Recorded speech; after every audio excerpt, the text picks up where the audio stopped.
Ayun sa hello guys. Ayan, magandang umaga, tanghali, gabi sa lahat po. Ayan. Bigyan lang po tayo ng konting reaction, mixing reaction. Ayan, sa mga na nagaganap ngayon, syempre pa sa Kalingap. Ayan na, syempre pa. Tayo po ay, napanood po natin yun ngayon, no?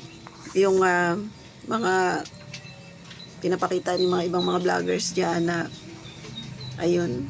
Anong ginagawa ng Raffy Tulfo in action sa diet? Ayun na ba ang inaantay natin, guys? Ayan. So di ba nga ang sabi ni ni Marimar, i-stop niya na yung tawag nito. Bakit ngayon inaandyan ang di ba ayaw na niya?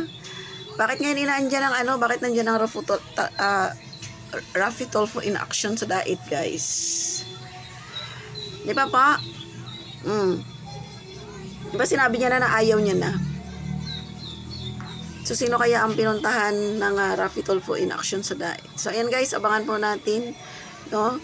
At ang mag-ina ngayon, no? Si Mother Crocker, no? Bumabaliktad na. At ayun si Mang Iking. Sino kaya ang tawag nito? Ang pinuntahan ng ng Raffy Tulfo in action dyan sa diet, guys. Syempre malamang sa malamang, no? Kaya siguro hindi sila pumunta sa barangay. Kasi wala naman kasing camera doon sa barangay, guys, no? Tsaka hindi naman nasikat ang barangay. Kaya ayun, hindi sumipot ang mag-inang tawag nito si Marimar at sa kanyang si Mother Crocker. Ayan. 'Di ba? Hindi pumunta. So ayan, abangan po natin yung kung ano ang sadya talaga ng Raffy Tulfo in action, guys. At sino ang nagpatawag, no, sa RTIA. Yan. Baka natin. Yan, mga kalingap, mga ka-jumcar, ano pong masasabi ninyo? I-comment po ninyo dyan ang inyong mga reaction, no? Sa lahat po ng inyong mga napapanood dyan, bakit po ang Raffy Tulfo in action yan nandyan sa diet. Ayan.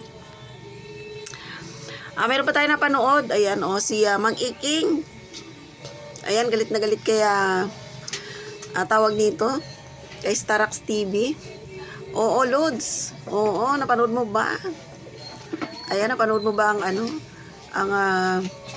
hindi natin malaman kung tampo ba o galit sa iyo ni Mang Iking. Bakit daw ganun? Masyado ka namang brutal daw sa pagre-reaction sa kanya. Yung ginawa nila sa Kalingap, hindi ba pang hindi ba kabrutalan yun? Diba, guys? Ano masasabi po ninyo kay Mang Iking? At medyo nagalit siya kaya Starax at masyado daw brutal ang reaksyon niya ni Lods Starax sa kanya, no? Siyempre pa bilang isang charity vlogger at dinedefend lang siyempre ni Starax TV, no, ang Kalingap, at siya po ay naandyan. At isang siyempre yung pagka-loyal niya, di ba? Hindi natin yan na mababayaran ng salapi. Yun. So, ayun guys, no? I-comment po ninyo dyan. Comment down below. Diba po? Sabay muna guys. At yan muna ang reaction ni Elton Vlogs. Ayan, about sa Raffy Tulfo in action dyan sa diet. So, abangan po natin kung ano pang magaganap dyan. Yan.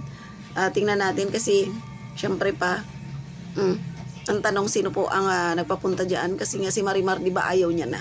So, abangan natin guys. Ayan, comment ninyo ang inyong mga reaction dyan, no, about sa pagpunta ng Raffy Tulfo in action dyan sa diet. Bye muna guys!